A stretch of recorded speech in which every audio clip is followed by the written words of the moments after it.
Évadez-vous dans un cadre verdoyant et paisible d'une propriété abritant 4 hébergements indépendants de 75 mètres carrés, dotés chacun d'une piscine privée. Les Nuits de Lens. Les Nuits de Lens, votre oasis privée à Sainte-Anne, en Guadeloupe, pour une expérience de détente totale. Plage à 10 minutes, parking privé et Wi-Fi gratuit, ainsi qu'un espace commun, barbecue avec table. Les Nuits de Lens. Téléphone 06 90 32 72 37. 06 90 32 72 37.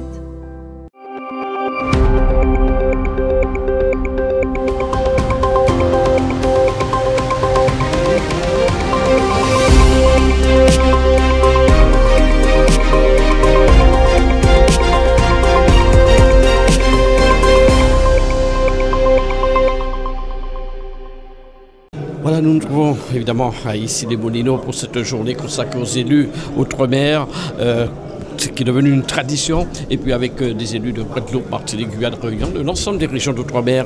Avec moi, Jean-Claude Labrador de la commune de Roua, Guyane, qui a participé ce matin et qui est présent pour toute la journée, mais il est intervenu justement sur un thème qu'on a abordé. Ce sont ces défis des changements climatiques et de la protection de la biodiversité. Vous êtes intervenu, mais vous êtes intervenu parce que vous avez pensé que peut-être voir la ministre qui n'était pas là, monsieur Labrador? Non, je trouve que c'est un peu agaçant et frustrant, d'autant que la ministre vient d'arriver. Donc on aura aimé échanger avec elle, savoir réellement ce qu'il en est. Vraiment quoi. Mais quand la ministre elle arrive, elle fait son discours et elle s'en va. Et après on fait quoi? Non. Moi quand je reçois ma population, je reste, j'écoute, j'échange. Et je pense que la ministre devrait, que par respect pour les Outre-mer, écoutez, prendre le temps de la matinée, écouter, échanger, ça nous permettrait justement de mieux la connaître. Et c'est souvent qu'on nous fait le coup. Alors je crois qu'il faut arrêter avec ça. Et le thème qui a été abordé, qu'avez-vous retenu? Écoutez, c'est un thème qui a déjà été débattu, bon bien sûr. Il faut quand même pas lâcher l'affaire, comme on dit entre guillemets. Et il faut en discuter. Mais on fait quoi après? Parce que là, la question se pose. On fait quoi? Quel dispositif? Parce que ce sont des questions qui ont déjà été posées ailleurs, et voire même dans ce congrès. Et on n'a toujours pas trouvé la solution. Donc je crois, et on est en plein COP 30, où on dépense énormément d'argent. Et pour nous donner quoi? Que dalle, excusez-moi du terme. Mais c'est vraiment le terme qui convient. Maurice Beauté, le maire de la Joupa-Bouillon, de la Martinique, qui vient régulièrement au Congrès des maires. D'ailleurs, il a été pendant longtemps le président de l'association des maires de la Martinique. Alors, une journée bien remplie. Qu'avez-vous retenu sur les thèmes qui ont été abordés aujourd'hui, Maurice Beauté? Ah oui, forcément, lorsque ces événements-là se présentent, forcément Maurice Beauté se présente, parce qu'en fin de compte, on a toujours à apprendre quelque chose, hein, même si ça fait longtemps qu'on est sur le sujet, mais en fin de compte, on se débrouille pour prendre le meilleur des éléments.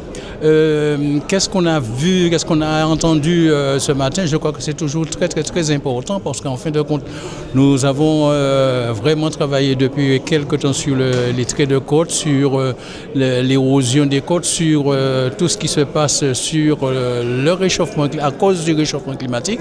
Donc forcément, nos petits territoires en souffrent, mais en souffrent beaucoup.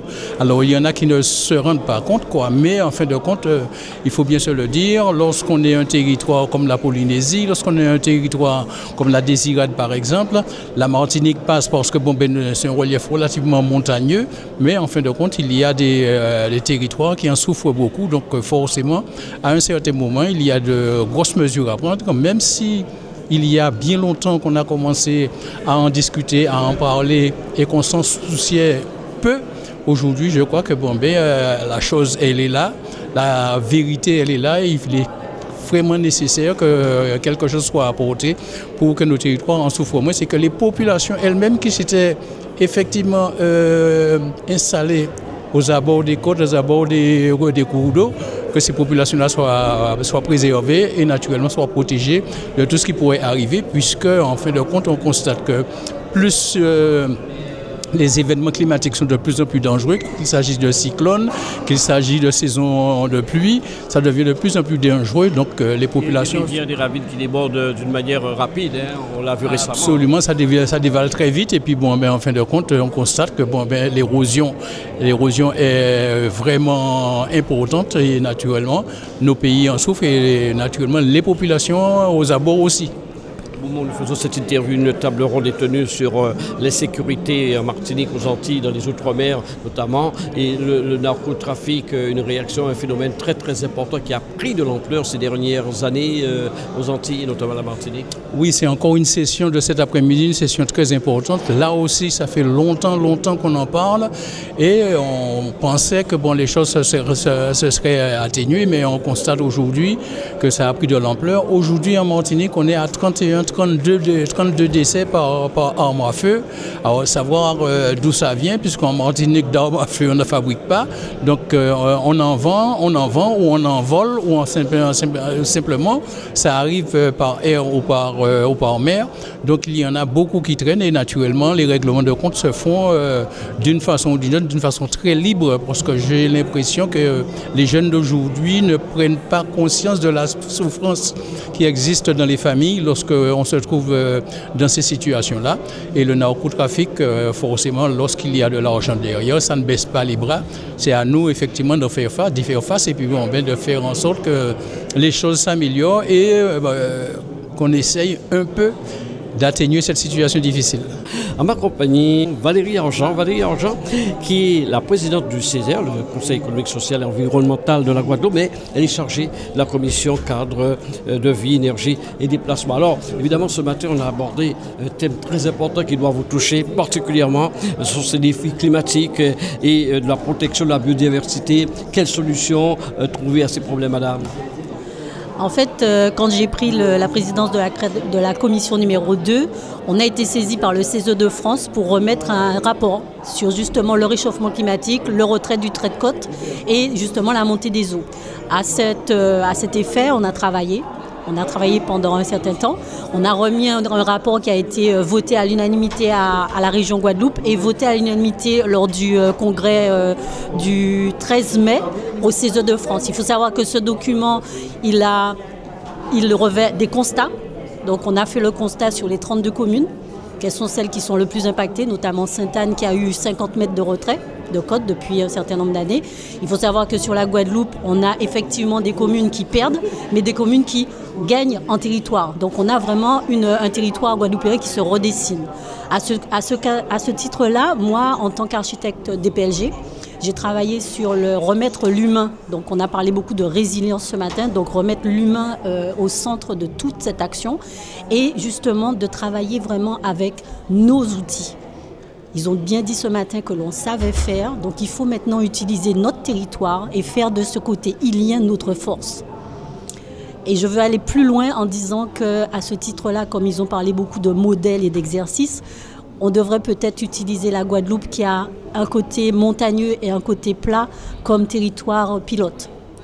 Vous entendez, d'après toutes les interviews que nous avons réalisées, le réchauffement climatique pourrait causer des conséquences terribles sur les Antilles, notamment la Guadeloupe. Oui, effectivement. Bon, à mon sens, on se réveille un peu tard. Le réchauffement climatique, il est déjà là, il est déjà installé. Le constat, il est clair et net. Aujourd'hui, maintenant, il faut savoir faire les choses pour ne pas que ça empire. Donc faire les choses pour ne pas que ça empire, ça veut dire qu'on ne peut plus vivre comme on vivait avant avec les villages de pêcheurs, donc en bordure de mer. On ne peut plus faire ça, dans la mesure où toutes nos côtes sont impactées. Mais on peut effectivement retirer, donc mettre en sécurité les personnes. Ce matin, on a parlé beaucoup de plans communaux de sauvegarde qui doivent être travaillés différemment.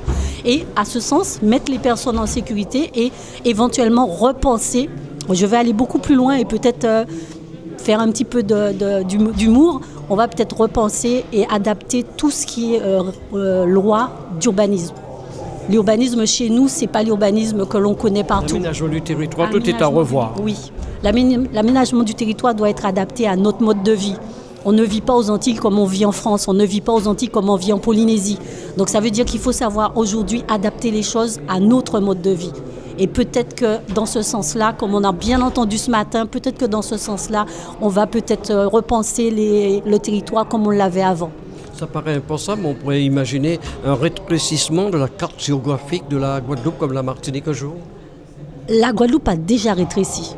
On a dans le document, puisque nous avons remis un document, dans ce document, on voit que la Guadeloupe, à un certain moment, il n'y avait pas ce décalage aussi important entre, par exemple, Lamentin et le Moule. Aujourd'hui, la mer a pris, comme on dit, a pris la place. Et ce qui fait que les deux territoires, Grande Terre et Basse Terre, puisque la Guadeloupe, c'est un papillon avec deux ailes, comme on dit, ils sont en train de s'écarter. Et on voit bien sur la carte que dans un certain nombre d'années, voilà. Il y a une urgence quand même à résoudre, à intervenir rapidement. Oui, il y a une urgence, mais il y a une urgence d'autant plus qu'il faut penser les choses différemment. Il faut se dire qu'est-ce qu'on va laisser à nos enfants. Et nous, dans le cadre du dossier que l'on a travaillé, on a pensé à l'après. Et l'après, c'est la sensibilisation dans les écoles, à tous les niveaux. Donc maternelle, primaire, élémentaire, voire collège. Mais travailler avec les enfants. Pourquoi? Parce que c'est la jeunesse de demain et c'est peut-être eux qui vont faire que l'on va repenser différemment notre territoire, notre mode d'habiter et peut-être la sécurité de tous. Spécialiste que vous êtes, c'est vrai qu'on voit de plus en plus des rivières, les ravines déborder aux Antilles, notamment au Guadeloupe. Tout cela est lié au réchauffement climatique? Non, alors non, je vais pas. Il faut quand même arrêter de se voiler la face en disant le réchauffement climatique est responsable de tout.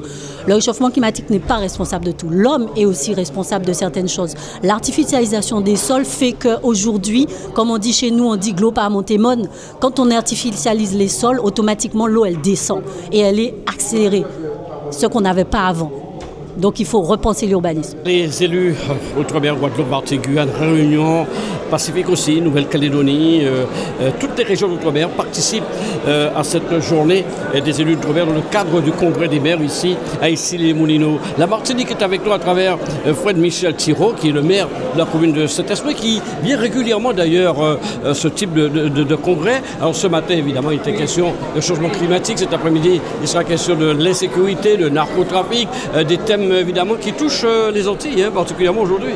Tout à fait, c'est toujours l'occasion pour nous de venir en congrès pour se former, pour rencontrer d'autres élus, à la fois d'Outre-mer et de l'Hexagone, parce que ça nous permet de confronter nos positions, nos idées, nos façons d'aborder les sujets et de trouver des solutions pour nos administrés. Et aujourd'hui, effectivement, on a une journée spéciale Outre-mer où on aborde des sujets qui sont spécifiques. Vous l'avez dit, la sécurité, puis ce matin, le changement climatique, le risque de glissement de terrain, d'éruption, les sargasses, le recul du trait de côte, puisque aussi on l'a vu sur la Guyane notamment, on a beaucoup de problèmes environnementaux à ce niveau, et notamment au niveau du recul du trait de côte. Et des risques qu'il faut prendre très au sérieux, par exemple aux Antilles, que ce soit en Guadeloupe, Martinique, on a l'impression que les ravines et rivières débordent un peu plus qu'auparavant. Bien sûr. Nous avons effectivement une pluviométrie qui est importante et quand les rivières débordent, le risque d'inondation, de glissement de terrain est présent. Et aujourd'hui, la problématique qui a été abordée, c'est que l'État, en charge de l'entretien des ravines et des rivières, n'a pas les moyens, n'a plus les moyens d'assurer sa mission. Et tout naturellement, les administrés se retournent vers l'élu de proximité qui est le maire. Il ne peut pas faire grand-chose. Qui ne peut pas faire grand-chose, qui n'a même pas le droit de toucher le lit de la rivière, mais qui doit quand même organiser les secours. Donc la question était de poser comment on pourrait coordonner tout ça de telle sorte que nous ayons les moyens financiers, nous maires, nous qui sommes des élus de proximité, de venir au plus près, non seulement venir au secours de la population, mais assurer l'entretien régulier des ravines et des cours d'eau. Mais aujourd'hui, ça reste encore la responsabilité de l'État. Le thème qui a abordé aussi l'insécurité, le narcotrafic, sujet aussi qui touche les Antilles, la Guadeloupe, la Martinique, avec des faits divers terribles qu'on entend régulièrement. Tout à fait. Plus d'une trentaine de morts tués par balle en Martinique, un peu plus en Guadeloupe. Et la sécurité, c'est l'affaire certes des gendarmes, des policiers, mais je crois que c'est l'affaire de tous. L'affaire de l'éducation nationale, l'affaire des parents, l'affaire des voisins vigilants, l'affaire de la justice aussi. Et puis l'affaire de tous finalement. Parce que très tôt, il faut prévenir plutôt que guérir ou sanctionner. C'est dès le plus jeune âge finalement, dès l'école primaire ou le collège, qu'il faut détecter ceux qui ont besoin justement de notre attention et qui sont en train de dévier. Et l'école doit être un bon moyen de pouvoir mettre le doigt sur ceux qui qui pourraient poser problème plus tard. Donc les parents ont parfois besoin d'être encadrés. Et en tout cas, c'est une affaire globale, la sécurité. Ce n'est pas que l'affaire de la police ou que l'affaire de la justice, mais c'est vraiment une affaire de tous. Je crois que dans le domaine de la sécurité, chacun doit être responsable de tous. Quel est l'état d'esprit de la population martiniquaise aujourd'hui? Eh bien, elle est un peu inquiète. À nous de les rassurer par nos actions, pas seulement par nos paroles. L'élu de proximité, en tout cas le maire que je suis, est un élu d'action. Dans notre ville, nous avons fait ce qu'il faut. En tout cas, nous continuons à progresser. Nous avons armé notre police. Notre police municipale est équipée de caméras embarquées. Nous avons déployé un système de vidéoprotection de 13 caméras qui fonctionne. D'ailleurs, la délinquance a baissé de 24% au cours des 10 dernières années. Et puis, nous renforçons notre activité culturelle, nous renforçons le soutien aux associations, parce qu'un individu, qu'il soit jeune ou moins jeune, qui est actif dans une association, c'est quelqu'un qui va éviter de commettre des infractions, évidemment. Donc, vous voyez que c'est l'affaire de tous. Nous avons mis en place un CLSPD, un contrat local de sécurité et de prévention de la délinquance, et nous insistons sur le volet prévention, autant que sur le volet répression. Il faut les deux. La répression, mais également la prévention. Nous mettons évidemment les parents dans la boucle, nous mettons l'éducation nationale dans la boucle, nous sommes très proches de l'inspecteur, nous sommes très proches des enseignants, du collège et des 7 écoles, de telle sorte que très tôt, nous détections des signes chez les enfants, chez les élèves, qui pourraient laisser penser qu'ils pourraient être versés dans la délinquance. Donc c'est très tôt qu'il faut interpréter ces signes qui peuvent être par exemple une absence prolongée dans les cours. Il faut que les enseignants soient vigilants à ce niveau et nous le faisons et nous essayons d'intervenir le plus rapidement possible afin d'éviter que le jeune puisse verser dans la délinquance. Voilà, nous sommes avec le président de l'Association des maires de France qui organise cette journée des élus d'outre-mer. D'abord, pourquoi cette journée consacrée uniquement aux élus d'outre-mer, monsieur le président? Parce qu'il y a des problématiques spécifiques aux outre-mer. Alors, les outre-mer, ce sont des réalités très diverses, mais on voit bien que beaucoup des problèmes que l'on rencontre dans toutes les communes dans l'Hexagone, les problèmes de sécurité, les problèmes d'eau, les problèmes énergétiques, les problèmes du retrait, du trait de côte, par exemple, que moi je vis dans ma commune, et les problèmes de vieillissement de la population, les problèmes d'immigration non maîtrisée, les problèmes de narcotrafic sont vécus dans les Outre-mer et très souvent de façon exacerbée. Et donc il y a beaucoup d'enseignements à en tirer pour toutes les communes de France.